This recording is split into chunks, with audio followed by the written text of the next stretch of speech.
Hola, gue mau bahas dua pertandingan di IPL dan juga update La Liga dan Serie A yang cukup seru. Dua match di IPL itu, satu Manchester yang beruntung, satu Manchester yang lagi suek. But it happens, this is football, oke? Tapi gue mau tunjukkan kalian dulu, ini line up gue pada saat gue bermain City ya, City lawan siapa, Ben Foster lawan Soton. Oke, di sini gue pasang Bernardo Silva dan Foden sebagai kapten dan vice kapten, depan Sterling dan C. Adams. Kapten dapat 10 poin lumayan, Foster dapat 5 poin, artinya lumayan banyak save. Cuman Sterling ini ya, kalau dia cetak gol, gue sekarang peringkat 32, 68 poin. Kalau dia cetak gol tadi itu harusnya bisa bertambah berapa, 11 poin. Bisa naik lagi. Karena pemain Soton siapa, Peter Walker itu, atau Walker Peter, nggak tahu ada namanya. Itu gue nggak pasang, jadi nggak ada. Tapi at least bisa masuk ke papan tengah lah kalau seandainya Sterling cetak gol. Tapi intinya adalah ya gue bermain MPL, gue mau ajak kalian main karena pada saat kita nonton kita sambil lihat lihat line up ya. Lu tidak harus selalu pasang line up yang ada, lu juga boleh pasang contoh cadangan. Kayak gue waktu itu gue pasang Emil Smith Rowe, padahal dia ada di bench. Nah, habis itu dia masuk, dia cetak gol itu dapat poin juga. Jadi nggak harus selalu jadi starter. Nah, untuk bisa bermain ini kalian harus download app-nya dulu, oke? Di deskripsi nanti gue kasih linknya untuk download app. Dan ini permain seru banget. Lu harus mengalami sendiri. Sekarang gue berkali-kali menjelaskan, tapi lu harus mengalami sendiri. Di app ini juga ada ada kayak akun demo gitulah. Lu bisa bermain gratis, mencari pengalaman dan lain-lain. Tapi gue gue sarankan untuk download dan bermain sendiri, baru tahu serunya gimana. Di samping itu, gue juga ada grup Telegram di mana pemain MPL semua bermain. Situ ada hampir 4.000 orang, tapi di situ kita sering tukar, nggak ada bully-bulian, nggak ada nyinyir-nyinyiran, karena kalau bully langsung gue kick. Ya bertukar pikiran aja tentang penjelasan. Grup sepak bola lah, seru kayak nongkrong di warung kopi. Oke?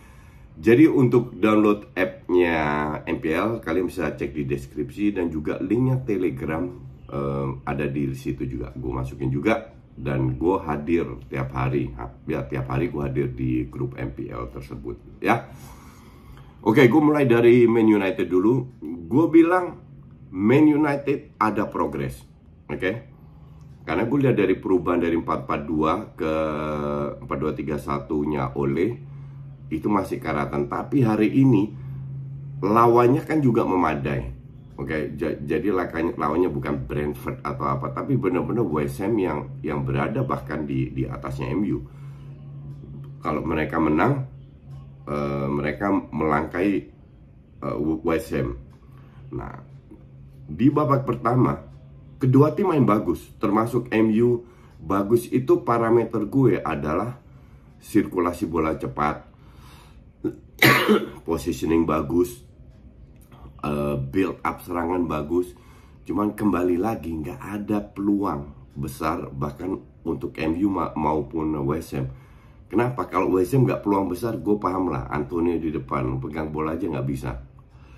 Terus tapi MU lu boleh salahkan Ronaldo, cuman yang nyuplai siapa? Sampai karena terlalu sedikit supply, Bruno kembali bermain di bawah performanya. Beda dengan minggu lalu ya kalau nggak salah, dimana dia kasih 2 assist serangan dari dia. 1 assist ke crossing ke arah Ronaldo yang nyaris. Sisanya banyak sekali passing atau end passing yang gagal dari Bruno. Nah, ini gue bilang nggak bisa kayak begini. Tapi kalau kita lihat bahwa pelan-pelan si Rangnick, walaupun tidak bermain dengan sistem dia, memiliki influence terhadap performa timnya, itu gue setuju. Juga pada saat MU kehilangan bola, ngepresnya itu sudah beda banget dengan zaman Ole. Tapi sekali lagi harus konsisten, baru kita bisa nilai. Dan kalau tadi lawan West Ham, itu gue bilang konsistensinya ada. Yang harus diperbaiki adalah supply, tidak boleh tergantung sama hanya si Bruno.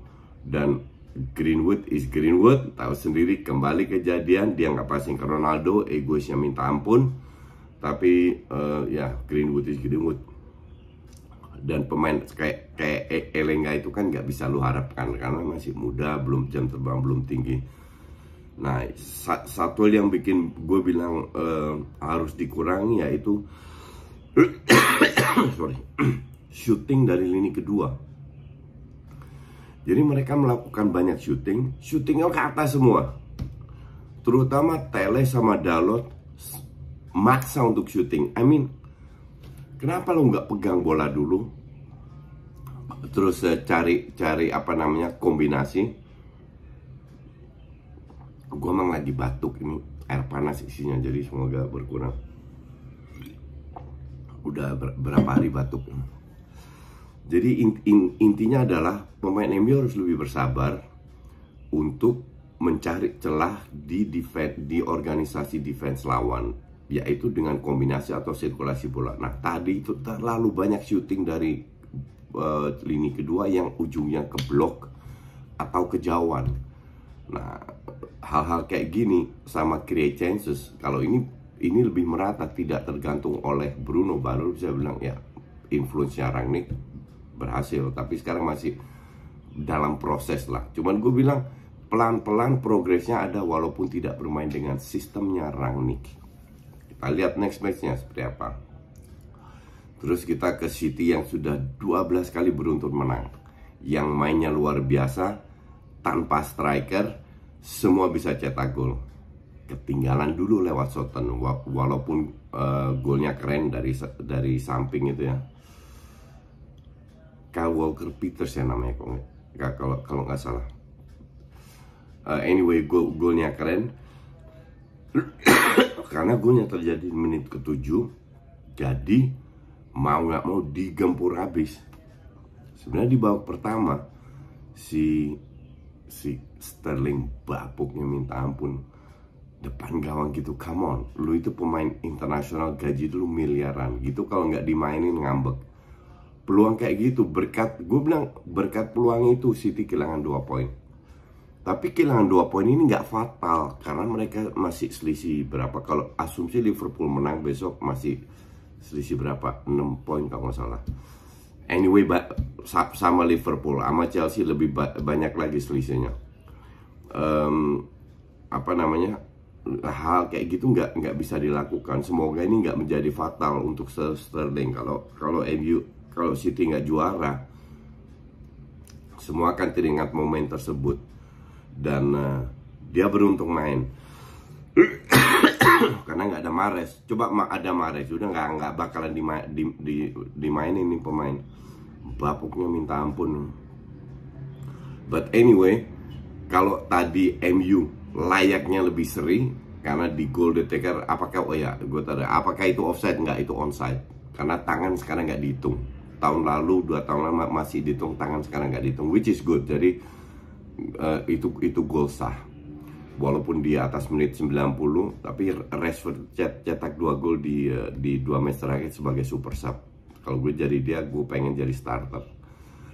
Terus mereka ngegempur terus ya, nggak ada peluang. MU untuk gue sih layak seri, harusnya seri. Sementara City harusnya menang. Tapi ya that's football, nggak ada masalah juga kalau sekali-sekali seri. Tapi City mah tetap walaupun seri mainnya gila loh. Asli like menang 3 kali kena tiang Mister plus Sterling. But anyway, that's the way it is. That's football, itulah indahnya sepak bola, nggak bisa diprediksi. Terus ada kejutan di Serie A, Atletico itu ketemu siapa namanya, Valencia. Ketinggalan 2-0. Menang 3-2. Ini skenario-nya persis kayak Spurs kemarin di FA Cup ya kalau nggak salah. kok di FA Cup, di League Cup ya, di Piala Kebo. Nah sekarang itu golnya di menit 91 sama menit 93. Gila, ini bener-bener total kalau nggak salah sampai 96-97 extra time. Jadi Atletico menang lawan Valencia. I mean, lu udah unggul 2-0, you just give it away. ATM kita tahu lagi nggak bagus-bagus amat, lagi terseok-seok juga. Cuman Valencia ini parah, nggak bisa memanfaatkan itu. Terus Inter menang di Serie A, jadi lebih kokoh di papan atas. Pertandingan cukup seru, ketinggalan terlebih dahulu.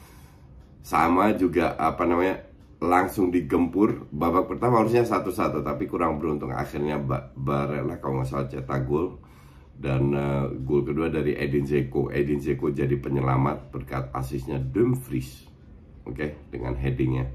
Itulah kalau lu punya striker tinggi di momen-momen seperti ini, bermain oportunis, ya lu butuh seorang seperti Dzeko.